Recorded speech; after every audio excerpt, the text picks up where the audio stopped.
नमस्कार दोस्तों। आज फिर हाजिर हैं एक नए टॉपिक के साथ। आज हम डिस्कस करेंगे नेशनल मूवमेंट के बारे में, स्पेशली 1857 में जो नेशनल मूवमेंट हुआ था, जिसे इंडियाज फर्स्ट इंडिपेंडेंस मूवमेंट भी कहा जाता है, और कभी इसको सिपाही मिलिटेंट विद्रोह के रूप में भी दिखाया जाता है। तो अलग अलग टेक्स्ट में आप जाएंगे तो इसके अलग अलग जो है नाम आ, आ, मिलते हैं।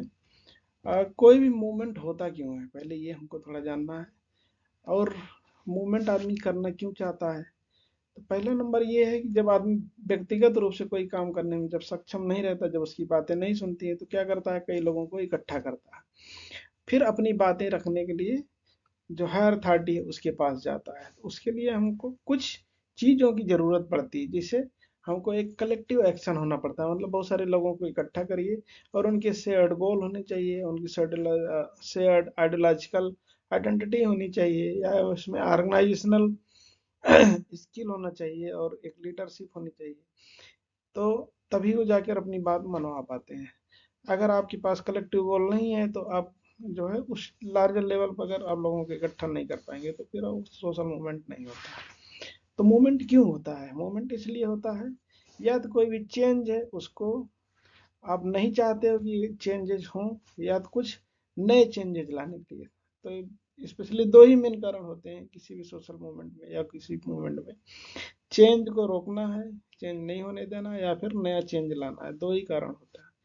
तो हम आज बात करेंगे इंडियन नेशनल मूवमेंट ऑफ 1857 में।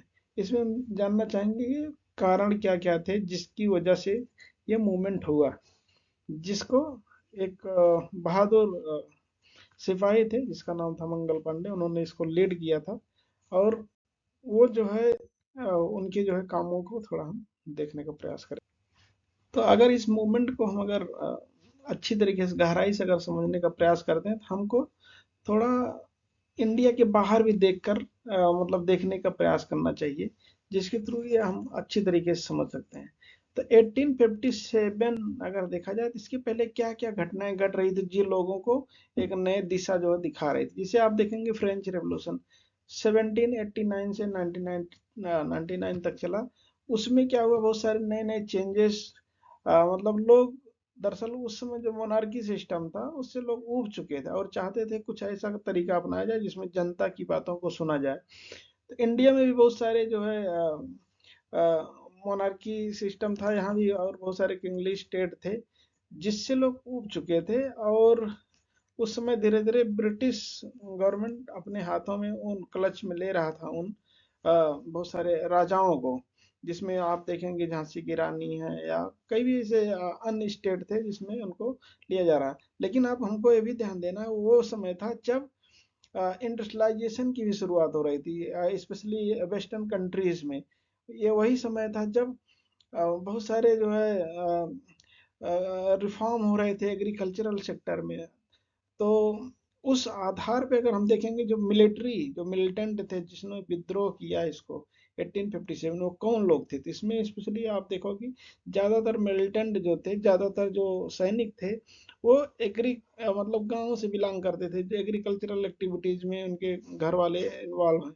और उसी समय ब्रिटिश गवर्नमेंट जो है बहुत सारे चेंजेस ला रही थी। अगर आप देखोगे हिस्ट्री में, तो हमारे यहाँ स्पेशली तीन सिस्टम था, जिसको एक जब जमींदारी, महलवाड़ी और रैयतवाड़ी सिस्टम जाना जाता है। इसमें इसके थ्रू हमारे यहाँ टैक्स वसूला जाता था।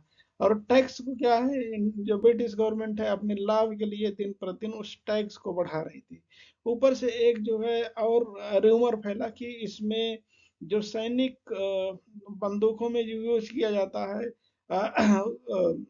गोलियों को, उसमें जो है चमड़े का इस्तेमाल किया जा रहा है। दरअसल उनको क्या होता था, पहले बंदूक दगाने के लिए उनको दांत से खींचना पड़ता था राइफल को।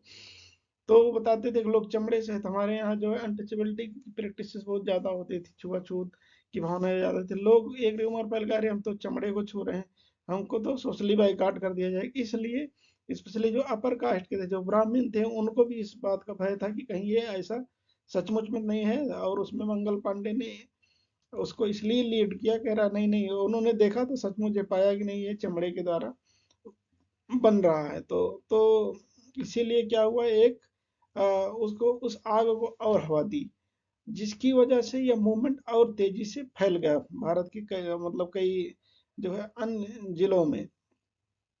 और उसके बाद हम देखेंगे कि इसमें और क्या क्या चेंजेस आए। तो भारत में अगर देखेंगे तो बहुत सारी दिक्कतें थी उसमें, जैसे सती प्रथा का उन्होंने बैन लगाया। बहुत सारे अन्य ट्रेडिशन थे, जैसे मान लो चाइल्ड मैरिजेस थी, इस पे भी बहुत सारी जो है बैन लगाए गए उस समय।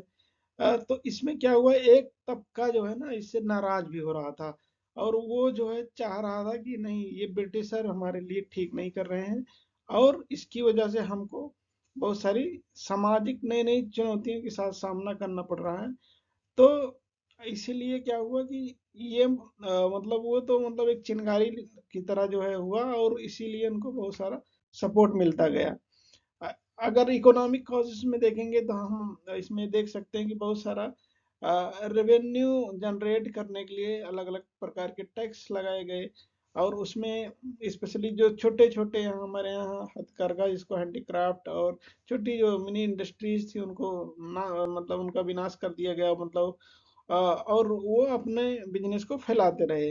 स्पेशली इसमें ज़्यादा से ज़्यादा जो बड़े काश्तकार थे और जो आर्टिसियन कम्युनिटी थी, इनको बहुत नुकसान पहुंचा, जिसकी वजह से इनको जिसकी वजह से ये लोग भी जो है सपोर्ट करते रहे थे बैकग्राउंड में, और इस मूवमेंट को हवा लगी। अगर सोशल कॉज में आप देखोगे तो बहुत सारे ट्रेडिशन और कस्टम को जो है इन्होंने वायलेट किया, जो कि लोगों को ना मतलब पसंद नहीं आया, और उस रिवोल्ट को जो है उन लोगों ने देखा जाएगा तो कहीं न कहीं से सपोर्ट किया, और उसका जो है लार्जर स्केल पे जो है काफ़ी मेरठ वगैरह में और यूपी के कई अन्य जो है डिस्ट्रिक्ट में आप देखोगे काफ़ी भारी मात्रा में विद्रोह देखने को मिला।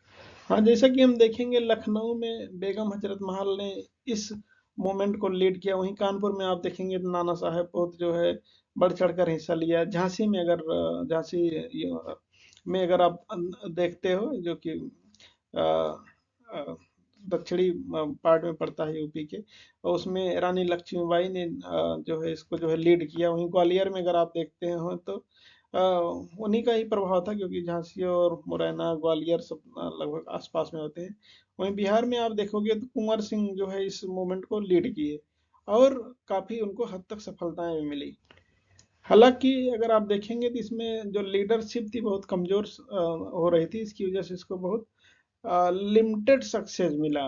और आप देखेंगे इसमें इकोनॉमिक रिसोर्सेज भी उस समय लोगों के पास नहीं थे, इसलिए किसी मूवमेंट को चलाने के लिए रिसोर्स की बहुत जरूरी होती है, पैसे की जरूरत पड़ती है। इसकी वजह से भी मूवमेंट उतना कारगर नहीं हुआ। और आप देखोगे इंडिया में जो मिडिल क्लास था स्पेशली, इसको कोई सपोर्ट नहीं दिया उतना। इस आंदोलन को अगर आपको अच्छी तरीके से और भी समझना है तो बहुत सारी किताबें भी अवेलेबल हैं इस पे, आप देख सकते हैं। इसमें एक है इंडियन वार ऑफ इंडिपेंडेंस, विनय दामोदकर सावरकर के द्वारा लिखी गई, बहुत अच्छी किताब है। दूसरा अगर हम करना चाहेंगे, religious and ideology of the rebels of 1857, इसमें है हुसैन जी ने बहुत अच्छी किताब लिखी है, अगर कोई पढ़ना चाहे तो उसको अच्छे तरीके से देख सकता है। फिर इसके अलावा भी आप देखेंगे तो rebellion of 1857 symposium by Parul Chand Joshi, इन्होंने बहुत अच्छी किताब लिखी है, इसके बारे में आप जो है देख सकते हैं। अगर हम रिलीजियस एंगल को से इस मूवमेंट को देखने चाहें तो आप देख सकते हैं कि जब ब्रिटिशर शायद उसी समय बहुत सारी क्रिश्चियन मिशनरीज भारत के अनेक भागों में गई, और अपना क्रिश्चियनिटी को मतलब फैलाने के लिए काफ़ी उन्होंने प्रयास करने लगा। आप देखोगे भारत में बहुत सारे जो स्पेशली नॉर्थ ईस्ट के जितने भी स्टेट हैं, उसमें आज क्रिश्चियनिटी बहुत ज़्यादा हो गई है। आप मिजोरम में जाइए, 80-90% लोग क्रिश्चियन हैं। इस टाइप से अन्य जो है राज्यों में आप देखोगे तो क्रिश्चियनिटी बहुत तेजी से फैल रही थी, और जो हिंदू स्पेशली रिचुअल्स थे या जो यहाँ ट्रेडिशंस थे उस पर बैन लगाया जाता था, और इनकी जो है जो फीलिंग्स होती थी उसको हर्ट किया जा रहा था। इसकी वजह से भी इस जो है मूवमेंट को काफ़ी जो है हवा मिली। इसके अलावा भी अगर मिलिट्री कॉजेज में आप देखोगे तो इसमें आप देखोगे कि बहुत सारे नए नए जो है नियम थोपे जा रहे थे, जो स्पेशली लोकल जो राजा होते थे इनके ऊपर, जिसकी वजह से जो है वो जो है बहुत असंतुष्ट थे। कभी बोला जाता था कि आप जो दत्तक पुत्र है उसको आप राजा नहीं बना सकते हो, कभी जो है कुछ ऐसी से हर दिन जो है कुछ न कुछ ये सारे जो है जितने भी यहाँ रियासतें थी अपने हाथों में लेने का ये लोग प्रयास कर रहे थे। अगर इनकी बातों को नहीं मान रहे थे तो ये अपने हिसाब से एक नियम बना देते थे, जिसकी वजह से उनको काफी ज्यादा नुकसान हुआ। अगर आप देखेंगे इस रिवोल्ट का स्पेशली जो एपी सेंटर अगर कहा जाए तो मेरठ को था, जिसमें कि 10 मई 18 स्पेशली 57 को जो है काफी बहुत तेजी से प्रसार हुआ। इसमें बहादुर शाह जफर जो है वो मेन लीडर उसको घोषित किया गया और उन्होंने इसको लीड किया। और धीरे धीरे जो है ना कानपुर, लखनऊ, झांसी और बहुत सारे रीजन में धीरे धीरे फैलता गया। और उसका आप असर देख सकते हैं, मतलब कभी लार्ज स्केल पे जो है इसको सफलता मिली, लेकिन बहुत ज़्यादा जो है इसके फ्लेवर भी आप देख सकते हैं, क्योंकि यूनिटी का उसमें बहुत ज़्यादा जो है और कोऑर्डिनेशन नहीं था, इसकी वजह से इसको असफलताएं भी हाथ में आई। और धीरे धीरे इसी वजह से ब्रिटिश गवर्नमेंट जो है, क्योंकि शक्तिशाली जो है गवर्नमेंट थी, और छोटे छोटे रिवोल्ट को, इन रिवोल्ट को धीरे धीरे कुचल दिया। और जिसका मतलब ये कह सकते हैं ये जो है पूरी तरीके से सफल मूवमेंट नहीं था। अगर वही अगर ऑर्गेनाइज वे में हुआ होता तो हो सकता है भारत की जो स्वतंत्रता है 1947 में मिली, हो सकता है और पहले भी मिल सकती थी, लेकिन प्रॉपर ऑर्गेनाइजेशन ना होने के कारण इस मूवमेंट को बहुत ज़्यादा सफलता नहीं मिली। आज के टॉपिक में मैं बस यही इतना कहना चाहता हूँ। लेकिन इस मूवमेंट को अगर समझना है तो हमको दो पर्सपेक्टिव से समझना चाहिए। एक, आपको समझना है कि जो इंडियन टेक्स्ट में जो लिखा गया है, दूसरा है जो वेस्टर्न कंट्रीज में जो भी टेक्स्ट लिखा गया बाहरी ऑथरों के द्वारा, उनको भी देखना चाहिए। जिसे हम कहते हैं कि भारत ने बांग्लादेश को आज़ादी दिलाने में बहुत महत्वपूर्ण भूमिका निभाई। वहीं आप अगर बांग्लादेश की टेक्स्ट में देखते हैं, टेक्स्ट बुक में देखते हो, तो लोग कहीं जिक्र भी नहीं मिलता है, और उन्होंने बोलता नहीं नहीं वो हमारे अपने मूवमेंट थे और हम सफल हो गए। इसी टाइप से इसमें भी देखोगे तो यहाँ के लोग कहते नहीं नहीं उनको लूटा, अंग्रेजों ने भारतीयों को बहुत लूटा। हाँ लूटा है तो अलग बात है, लेकिन बहुत सारे रिफॉर्म ला रहे थे। इसे आप देखोगे तो पहले क्या होता था कि यहाँ रिलीजियस टेक्स्ट ज्यादातर पढ़ाए जाते थे, लेकिन स्पेशली मुगल पीरियड में या और उसके पहले वाला पीरियड। लेकिन जब से ब्रिटिशर्स आए स्पेशली तो उसके बाद क्या हुआ कि जो हमारे यहाँ साइंस पे भी काफी ध्यान दिया गया, और जो रिलीजियस टेक्स्ट थे उस पे जो है धीरे धीरे उसको उतना महत्व नहीं दिया गया। तो क्या हुआ कि एक नई पीढ़ी तैयार हुई जिस जो कि भारतीय परंपराओं को भी आलोचना करती थी, जैसे राजा राम मोहन राय वगैरह हुए स्पेशली 90th और 20th सेंचुरी में। तो क्या किए, जो भी ट्रेडिशंस था उनको उन्होंने खुलकर विरोध किया, और वो सब पढ़े लिखे लोग कहाँ के थे, वो वेस्टर्न जो साइंस है उस पे जो है उन्होंने ज्यादा फोकस करने का प्रयास किया। तो कुल मिला के यही कहा जा सकता है कि कोई भी मूवमेंट होता है कुछ न कुछ उसमें चेंजेस लेकर आता है। और 1857 का जो ये रिवोल्ट रहा बहुत अच्छा था भारतीयों के लिए, कुछ नई सीख कर देकर गया, और उसी के आधार पर हम लोग सतर्क रहे और आगे चल के भारत को स्वतंत्रता मिली। थैंक यू सो मच, फिर मिलेंगे नेक्स्ट वीडियो में।